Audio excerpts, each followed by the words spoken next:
in January 1953 to be precise, that the mysterious crates suddenly reappeared on the Canadian Forces military base in Saskatchewan. The crates were loaded onto a B-25 headed for Sea Island, British Columbia. The unofficial story is that the B-25 bomber, when it was in Saskatoon, was in fact loaded with gold bullion that had been, the Canadian Army had recovered after World War II in Germany.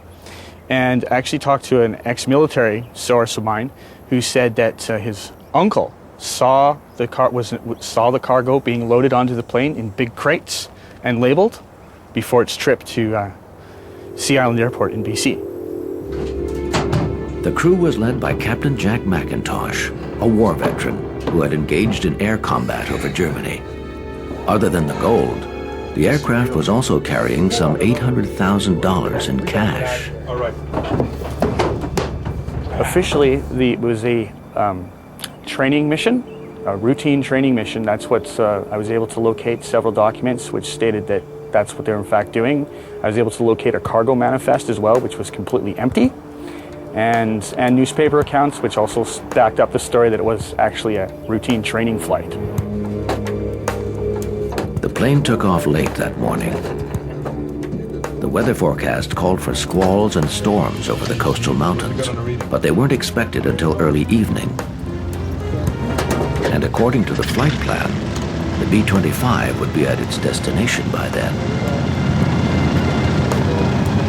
The plane was flying in from a northeastern direction, and it was caught in a storm.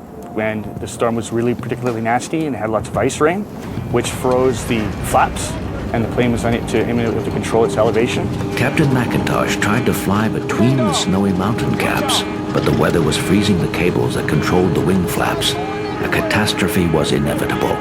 Before the crew even had time to issue a distress call, the B-25 crashed near Spindle Canyon.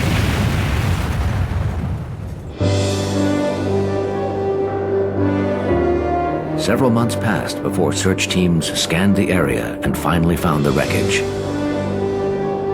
On September 14th, 1953, a search party was sent up to the general area where the plane was where they thought the plane had gone down, and the military located the plane and the cargo, and they removed all the bodies from the wreck, as well as whatever cargo was there, be it valuable or not.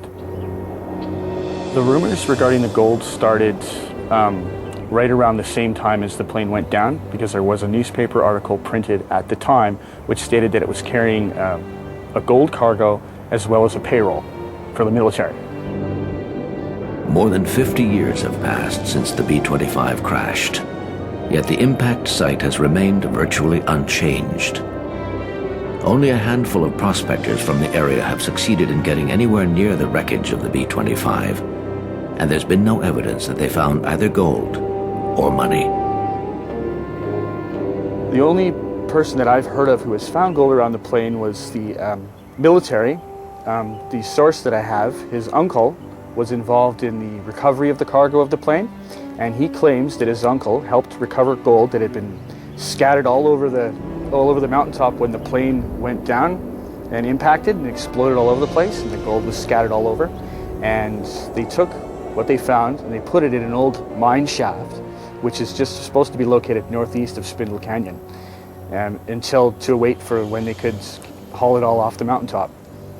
And since he was up there, other people, I don't know of any people that have gone up there to try and find it, but it's said that it is very possible to this day that there might still be gold up there, because when the plane went down, it hit the top of Spindle Canyon and the fuselage ripped open and the gold was scattered all over the place. And according to my source, there is still gold there because they did not recover it all.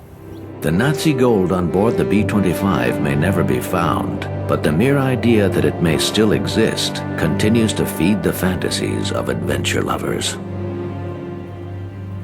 For mystery lovers, British Columbia is a breeding ground for all things bizarre. Its unique landscape can certainly set one's imagination in motion with its snow-capped mountains and clear blue lakes. Tales were told of forgotten mines discovered back in the Klondike days, Then there were stories of ape-like creatures roaming the province's virgin forests. And now there are rumors of this gold stolen by the Third Reich. It's enough to make the other Canadian provinces jealous.